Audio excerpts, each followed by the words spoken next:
to my account issue. Getting back into, I think a lot of people probably watch my videos and say, what are you talking about getting back into? Because I actually made a video and then I just erased it.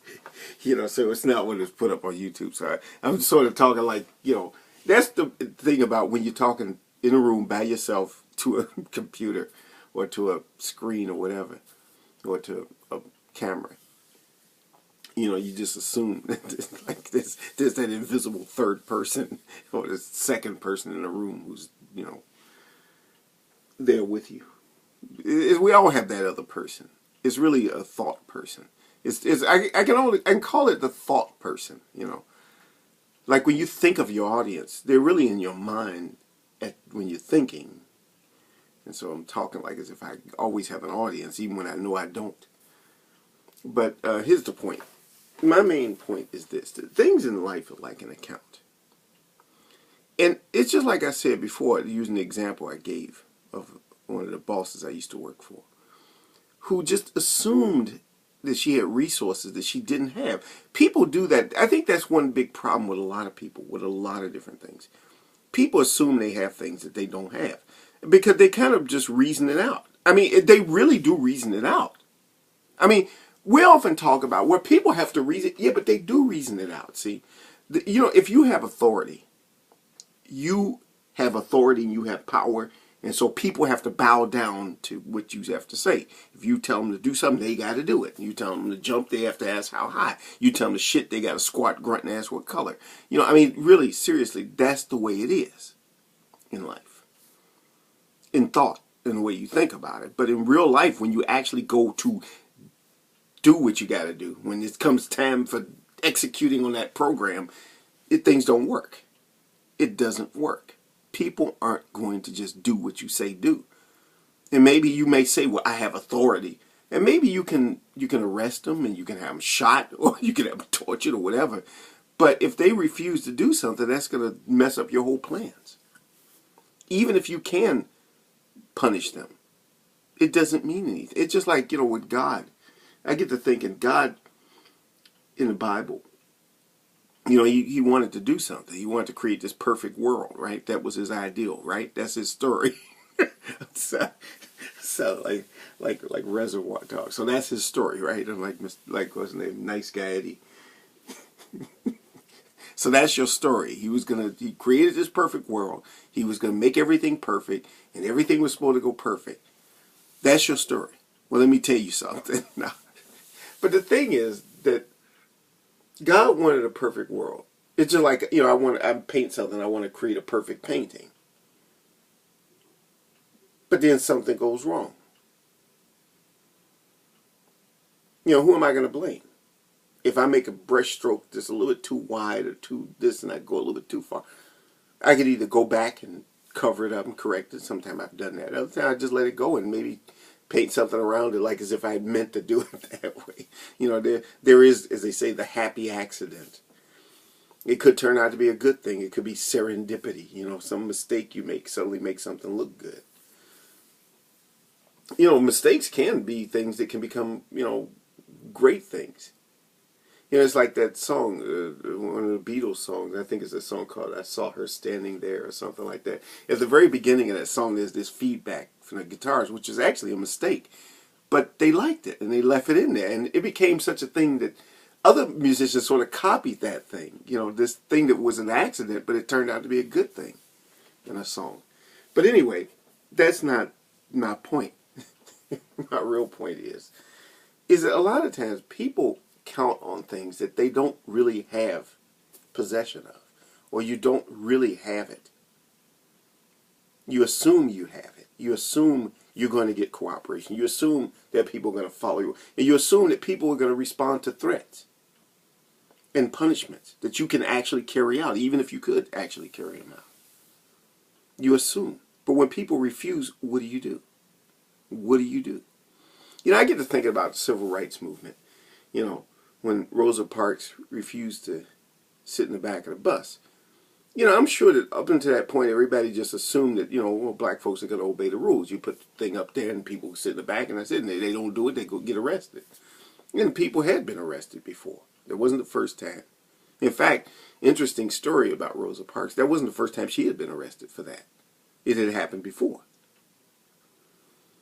But this second time is when it became, there was a big reaction to it. And after a while, sometimes when people refuse to go along with the program, there are a lot of people who wind up in deep shit. You expected people to go along with the program, to go along with it, to cooperate, to just sort of do as they have always done.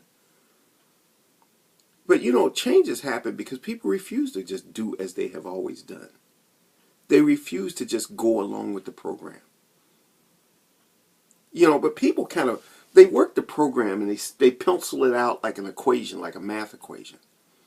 They sort of sit down, they write it all out, and they got it figured out 50 years into the future how it's going to be. Never realizing that something unexpected is going to happen. That there's going to be a reaction. That maybe there are things you could have known if you had paid closer attention. There was pressure building up. There was stresses going on. There were indicators that this is going to explode. It's kind of like what they talk about, the being able to predict earthquakes, and sometime in the future people will probably be able to do it. You know that these plates are moving and pressure builds, and when things get stopped and the pressure is building because it's pushing and pushing and pushing, at some point something's going to break loose and you're going to have this earthquake. Life is like that. Life is like earthquakes at times. There are social earthquakes that happen. But there are things that indicate that this is going to happen. You just don't pay attention. It's like at work, when I used to work at my other job. People, there are things that happen. People will smile and they'll go along with something. It reminds me of a place I used to work at many, many years ago. More than 30 years ago. And the company went out of business. But the thing is that it didn't have to be that way. The boss just couldn't see things. He was doing things that were creating problems for himself. But when you ask people, is everything okay? Oh, sure, everything is okay. And all the feedback you get even from your customers is okay. Because people aren't always going to complain. People aren't always going to complain. And that's just the reality of things. They're not always going to complain. And that's the thing in life. When you don't get feedback, or you get feedback that's telling you something different, you act according to the feedback. Remember, I have talked many times, I always use this metaphor, I kind of use a metaphor from the aviation world, this thing called controlled flight into terrain situation, where planes are flying and, you might assume something. You assume, for example, let's say you're flying and you can't see out of that window and you don't have the type of training to really fly on instruments. And let's assume that you're 200 feet above the ground. But you think that you're 3,000 feet above the ground. For some reason, however it got to be, you got it all mixed up. But you could easily know if you look at the altimeter and also know how far, because there's a lot of complicated things about airplanes. I learned that. Because, how high up you are. The altimeter tells you how high above sea level, not necessarily ground level. Let's assume, for example, that you didn't realize the terrain that you're at is very highly elevated. Like you're flying over Colorado somewhere. And the ground itself is like 4,000 feet above sea level. Let's say, for example, and you look at the altimeter, it says 1,000 feet or 5,000 feet. And you think you have 5,000 feet space below you, but you don't. When you start to descend, going down, you're going to hit something. Controlled flight into terrain, because you don't realize that what you think is the case and what is the case in reality are not the same thing. Life is that way. Sometimes we think things are the case, but in fact, in reality, it isn't what we think. And everything is just fine until the moment of impact, until you get that feedback. The feedback will be impact. Just like the feedback when you write a check for $500 when you only got $300 in the bank is when that check bounces. But, let's say you write the check, you get the product that you want. And this goes for, let's say, 3 or 4 days before the bank finally sends you something in the mail. Or you get something in the mail a week later. saying your account has been overdrafted. You know, life is like that. We have these things that happen.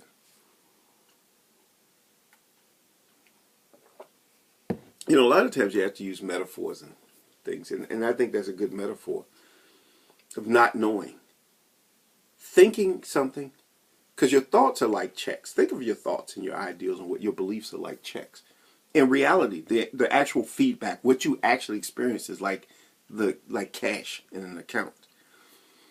And there has to be a matchup between the two, between what you think and what is actually the case. You know, if you got $1,000 in the bank, you can spend $1,000 from that account, but you can't spend more than 1,000. You can spend less than 1,000, but you can't spend more.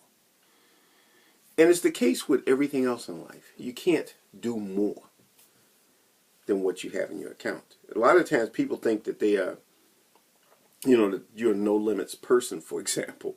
You know, but you do have limits. It's just like when you go to an all-you-can-eat buffet, you can't eat everything. It's not like, yeah, there is unlimited. There's unlimited amounts of food. There are limits. There's a limited capacity of your stomach. You eat too much and you wind up in the hospital. You know, you don't want to be like the gluttony victim in Seven. you don't want that to happen. So life is about balancing accounts. That's what it is. I know it's kind of a long, rambling, video, but that's about it. Maybe I might actually even put this up. But that's all I have to say.